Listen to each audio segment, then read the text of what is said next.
بسم اللہ الرحمن الرحیم۔ السلام علیکم۔ بے نامی ٹرانزیکشن ایکٹ اور اینٹی منی لانڈرنگ ایکٹ اور اس کے ساتھ ایف بی آر کا ٹیکس آرڈیننس، ان تینوں قوانین کا امپلیمنٹ زور و شور سے پاکستان میں جاری ہے۔ بہت سارے لوگ اس گمان میں رہتے تھے کہ ہم ٹرانزیکشن کریں گے، ہم پراپرٹی خریدیں گے اور ایف بی آر کو پتہ نہیں چلے گا، ہم نے ابھی فائلر نہیں ہوئے اور ہم ان تمام جو بھی جھنجھٹ ہیں ان کی نظر میں کہ فائلر ہونا، اس کے بعد ریٹرنز فائل کرنا، ان تمام چیزوں سے بچ جائیں گے۔ مگر ایسا ممکن نہیں ہے۔ آپ چاہے 5,000 جمع کروائیں یا 5,00,000 جمع کروائیں، اس کے بعد جب بھی آپ ان کو نکلوائیں گے اور اس کا استعمال کریں گے تو اب ایف بی آر نے ایک ایسی کیٹیگری بنا دی ہے جس میں فالس اور ٹرو کا ذکر ہے۔ اگر آپ کی ٹرانزیکشن جو ہے وہ صحیح ہوگی تو اس کو صحیح لکھا جائے گا، اگر وہ ان کی نظر میں، ایف بی آر کی نظر میں جو پیسے آپ نے نکلوائے ہیں وہ غیر قانونی ہیں، وہ پیسے آپ کی بلیک منی ہے، ایف بی آر کی نظر میں اگر ایسا ہے تو آپ کا اکاؤنٹ سیز کیا جا سکتا ہے، اکاؤنٹ ہمیشہ کے لیے بند کر دیا جائے گا۔ بے نامی ٹرانزیکشن ایکٹ اور اینٹی منی لانڈرنگ ایکٹ کے تحت آج صبح مجھے ایک بندے کی کال آئی لاہور سے۔ وہ صرافہ بازار میں اس کی شاپ ہے اور وہ بندہ جو ہے وہ سونے کے لین دین کے حوالے سے اپنا اکاؤنٹ استعمال کرتا ہے۔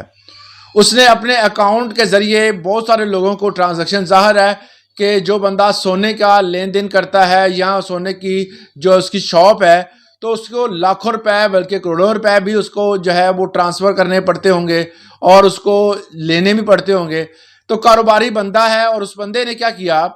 کہ اس کو کہتا ہے کہ صبح میں جب ٹرانزیکشن کرنے لگا، ایک بندے کو پیسے سینڈ کرنے لگا تو میرا اکاؤنٹ جو ہے وہ بند تھا۔ میں نے بڑی کوشش کی، اس سے کوئی چیز ٹرانسفر نہیں ہوئی، بلکہ جو جب بھی ٹرانسفر کرتا تھا تب ایک ریڈ کلر کا کوئی نوٹیفیکیشن ان کے سامنے آ جاتا تھا۔ تو فوری طور پر اس نے اپنے بینک سے رابطہ کیا۔ جب بینک جا کے پہنچا تو انہوں نے کہا کہ آپ کا اکاؤنٹ جو ہے وہ بند کر دیا گیا ہے۔ اب اکاؤنٹ بند کرنے کی وجہ کیا بتائی انہوں نے کہ آپ کو ہم بتائیں گے جی آپ کے اکاؤنٹ میں کچھ ٹرانزیکشن ایسی ہوئی ہیں یا کچھ پیسے وہاں سے آئے ہیں کسی اکاؤنٹ سے جو کہ غیر قانونی تھے یا کسی اکاؤنٹ میں آپ نے بھیجے ہیں، ابھی کلیئر نہیں ہے۔ جب چند گھنٹوں بعد دوبارہ وہ بندہ بینک اکاؤنٹ اپنے جہاں پر تھا وہاں پر گیا اس بینک میں، تو انہوں نے بتایا جی آپ نے کسی ایسے بندے کو پیسے ٹرانسفر کیے ہیں 20-25 لاکھ، جس بندے کے اکاؤنٹ سے منی لانڈرنگ ہوتی رہی ہے۔ اب اس بندے نے جب اس میں میری بات ہوئی تو اس نے بتایا کہ میں نے ایک بندے سے سونا خریدا تھا اور اس کو تقریباً 25 لاکھ جو ہے وہ میں نے ٹرانسفر کیے تھے۔ اب اس بندے نے اس اکاؤنٹ کو استعمال کیا منی لانڈرنگ کے لیے یا جیسے بھی کسی بھی پرپس کے لیے۔ اس بندے کے اکاؤنٹ کے سائیڈ ایفیکٹ جو تھے وہ اس بندے کو جھیلنے پڑ رہے ہیں۔ اب اس کو اپنی تمام تر جتنی بھی اس کے پاس جو بھی سیونگ ہے، جو اس کے پاس جو جتنا بھی سونا پڑا ہے، ہر چیز کے بارے میں اسے پہلے بتانا پڑے گا، ایف بی آر سے کلین چٹ لینی پڑے گی، پھر جا کے اس کا اکاؤنٹ بحال ہوگا۔ وہ بتا رہا تھا تقریباً 5 کروڑ تک میرے اکاؤنٹ میں ہے، میرا کاروبار تب تک ٹھپ رہے گا۔ مجھے سمجھ نہیں آ رہی کہ میں ایف بی آر کے جو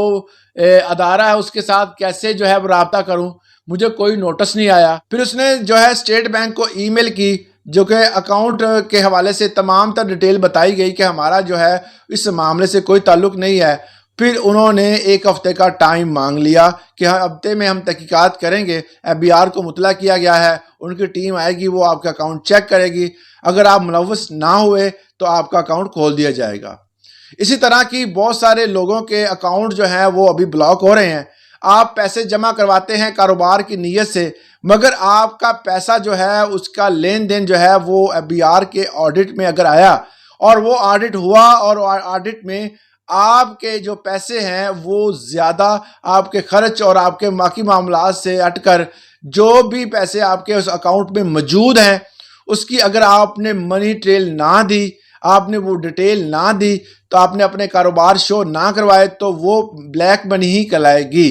جس کی وجہ سے آپ کو بے نامی ٹرانزیکشن اور اینٹی منی لانڈرنگ کے حوالے سے جو ہے وہ فوری طور پر نوٹس بھیجا جائے گا، اکاؤنٹ بھی سیز کیے جائیں گے، اور بہت سارے دوستوں کے ہو بھی رہے ہیں، جس کی اگزامپل میں نے ابھی آپ کو دی صرافہ بازار کے ایک تاجر کی، جس نے اس تمام چیز کو فیس کیا، اور اب جو ہے وہ بہت سارے لوگ گھبرا رہے ہیں کہ کبھی ہمیں نوٹس نہ آ جائے تو اور وہ بینک اکاؤنٹ میں پیسے جمع نہیں کروا رہے۔ اگر آپ کرواتے بھی ہیں تو اس کی آپ کو ڈیٹیل دینی پڑے گی، یہ پیسے آئے کہاں سے، آپ نے کہاں سے ارن کیے، کسی سے ادھار لیے، کوئی پراپرٹی سیل کی، کس جگہ سے آپ کو پیسے آئے، تمام تر ڈیٹیل اگر آپ نہیں دیتے تو وہ آپ کا اکاؤنٹ بند سمجھے۔ تو یہ تھی آج کی اہم معلومات کہ جب بھی آپ کوئی بڑی اماؤنٹ جو ہے وہ کسی بھی بینک اکاؤنٹ میں جمع کروائیں تو اس کا علم ہونا چاہیے آپ کو کہ آپ نے وہ پیسے کہاں سے کمائے، ورنہ FBR کا نوٹس آپ کے دروازے پہ ہوگا اور آپ جو ہے وہ اپنے اکاؤنٹ کو بھی کھو دیں گے، اپنے پیسوں کو بھی، اور اس کے بعد عدالتوں میں اور اداروں کے آفس میں دھکے کھاتے پھریں گے۔ بہتر یہی ہے کہ آپ جو بھی قدم اٹھائیں اس کو اور اس کے بارے میں تفصیل جو ہے وہ آپ کو معلوم ہونی چاہیے، اور اس کا جو ریٹرنز فائل کریں تو اس میں اس کا ذکر لازمی کریں۔ آج کے لیے اتنا ہی۔ اس حوالے سے اگر آپ کا کوئی سوال ہے تو کمنٹ سیکشن میں پوچھیے۔ اجازت دیجیے گا۔ اللہ حافظ۔